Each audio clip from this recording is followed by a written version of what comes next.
Assalamualaikum sahabat Anis Twins Food, selamat pagi, apa kabar? Dan sekarang kita lanjut kepada hikmah ketiga. Qolal mu'allifu rahimahullahu ta'ala. Oke, kita lanjutkan pada hikmah yang ketiga setelah beberapa waktu lalu kita membahas mengenai hikmah kedua soal alam tajrid. Memang manusia secara psikologi spiritual, orang yang memasuki alam tajrid, lalu dia merasa fana dengan Allah, lalu dia diberi satu nuansa, kalau boleh disebut misalnya, wah apa yang diucapkan terjadi, apa yang diinginkan muncul, apa yang didoakan langsung terkabul ketika itu juga. Dan orang itu hampir-hampir mengatakan, wah kalau begitu aku juga bisa merubah takdir Tuhan dengan kemampuan, makom, kedekatanku dengan Tuhan dan seterusnya. Tiba-tiba Syekh Ibnu Athaillah As-Sakandari mengingatkan di hikmah ini, sawabiqul himam la takhriqu aswarul aqdar. Himmah yang begitu kuat, hasrat yang kuat yang disertai semangat luar biasa, pengetahuan, kompetensi, dan seterusnya, bahkan makom yang tinggi sekalipun, la takhriqu aswarul aqdar, tidak bakal merobohkan dinding-dinding takdirnya Allah. Ini mengejutkan. Lalu untuk apa aku berdoa kalau takdirnya memang tidak seperti yang aku inginkan? Apa artinya aku beribadah kalau takdirku masuk neraka? Apa pula arti semangatku berjuang kalau akhirnya saya harus gagal? Ini sejumlah pertanyaan bermunculan. Jadi supaya kita tidak konflik, sesungguhnya kalimat ini tidak konflik dengan Allah. Begitu banyak manusia mengalami stres, depresi gara-gara ketika berdoa, sudah benar doanya, sudah khusyuk, kok belum muncul-muncul kabulnya, ijabahnya Allah. Ada lagi orang bekerja sudah bagus, direncanakan sesuai manajemen, bahkan sesuai dengan aturan-aturan agama, kok nggak sukses? Tapi itu orang tidak beres, sukses. Orang yang melakukan jalan yang tidak beres, sukses. Ini gimana ini Tuhan? Orang mulai protes. Nah, supaya orang gak protes, nah ini disebutkan jadi begini. Jadi Allah Subhanahu wa Ta'ala dalam salah satu hadis qudsi, yaqulullahu ta'ala, ya abdi anallahu alladhi aqulu lisyai' kun fayakun fa'atini aja'aluka taqulu lisyai' kun fayakun. Akulah Allah yang apabila berkata terhadap sesuatu, kun, jadilah, fayakun, maka pasti jadi. Maka taatlah kepadaku. Nih kuncinya, taatlah kepadaku. Maka akan aku jadikan ketika kamu mengucapkan sesuatu, kun, maka fayakun, jadi ya jadi. Nah, ini hadis qudsi ini kalau tidak difahami dengan benar, maka nanti orang akan merasa bisa merubah takdir. Apa yang diucapkan terjadi. Wah, berarti hebat dong orang itu bisa merubah prediksi dan seterusnya. Tidak, sekali lagi tidak. Sehebat apapun dinding takdir Allah itu tidak akan pernah roboh kalau seluruh semangat makhluk dikumpulkan menjadi satu untuk merobohkan dinding takdir itu, tidak akan bisa. Jadi bagaimana? Dulu ada sahabat Nabi, ketika mulai protes kepada Nabi, apa artinya saya beribadah kalau takdirku masuk neraka nanti? Nabi menjawab, kalau kamu beribadah itu tanda-tandanya kamu menjadi ahlul jannah, masuk surga.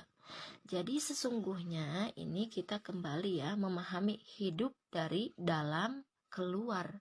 Bukan dari luar masuk ke dalam. Bukan, dari dalam keluar. Itu maksudnya bagaimana? Kalau dari dalam semuanya serba ilahiyah. Jadi ketika kita berdoa, kita berikhtiar, kita berusaha, itu sesungguhnya juga hakikatnya kehendak dan takdirnya Allah juga. Kalau kita lihat dari dalam, tapi kalau dari luar, kita belum menemukan Allah di situ. Lalu kita klaim, wah ini usahaku, iniku, dan seterusnya nanti. Maka supaya kita menjalani kehidupan ini bisa selaras, serasi, ibarat sayap itu berselaras. Kanan kiri dengan kehendak Allah. Lalu kita menjadi merdeka hidup ini, menjalani takdir Allah ini. Jadi bagaimana? Kalau kita lagi berjuang, kita merencanakan sesuatu, kita rencanakan sesuatu sebaik-baiknya, itu tanda-tanda memang ke depan insya Allah kita berubah lebih bagus. Jadi ketika kita menjalankan dengan penuh rasa syukur, jangan pernah mikir perubahannya kayak gimana, kayak apa. Itu semua adalah wujud kelemahan kita sendiri. Cobalah di satu sisi bahwa Allah menentukan segalanya. Dan aspek kita yang kita pikirkan, yang kita rencanakan, kita hasratkan, kita semangatkan. Hari ini adalah sesuatu yang baru. Bagaimana sesuatu yang baru bisa merubah sesuatu yang lama? Maksudnya begini, jadi kehendak Allah itu mendahului yang baru ini. Justru yang baru ini akibat yang lama, yang kodim. Maka kita berdoa supaya berdoa ini tanda-tanda bahwa kita ini akan berubah lebih bagus. Sebenarnya menurut persepsi kita tentang perubahan, tentang relativitas ini, dengan begitu kita ini akan terus menjaga kehambaan kita. Kalau kita nggak sampai menjaga kehambaan kita, bisa-bisa kita ini menandingi Allah. Ini bahaya besar. Makanya wama hum bidzarina bihi min ahadin illa biidznillah.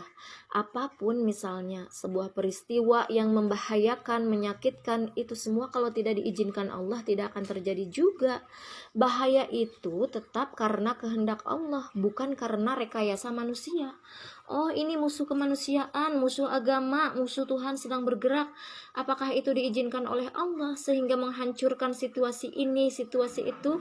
Iya, tidak akan pernah terjadi kalau tidak diizinkan oleh Allah. Tetapi izinnya ini berhubungan dengan soal pertanggungjawaban dia di depan sejarah kemanusiaan maupun di depan akhirat nanti. Makanya seringkali disebut di hadis man kana yu'minu billahi wal yaumil akhir. Iman kepada Allah dihubungkan dengan hari akhir. Apa? Iman ini akan dipertanggungjawabkan di hari akhir. Sehingga apa? Supaya kita tetap berserasi dengan kehendak Allah. Apa kehendaknya? Yang kita tahu kehendak dia ada di balik perintah dan larangannya. Itu Allah menghendaki pengen manusia tetap selamat, menuju kepada Allah dengan selamat, dan seterusnya. Nah ini وَمَا تَشَاءُونَ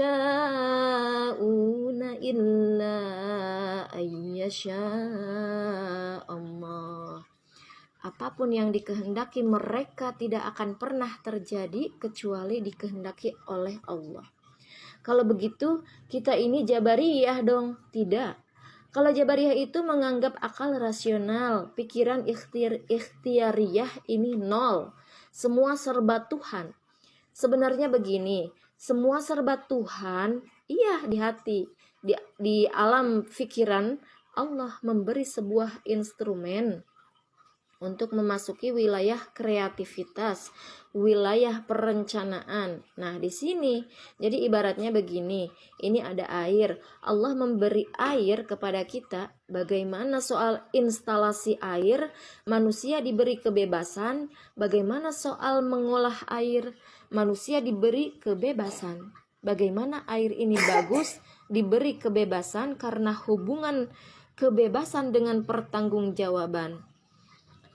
Wah, air ini akan saya campur dengan racun. Diberi kebebasan, tapi pertanggungjawabkan di dalam kemanusiaan maupun di depan Tuhan kelak di akhirat.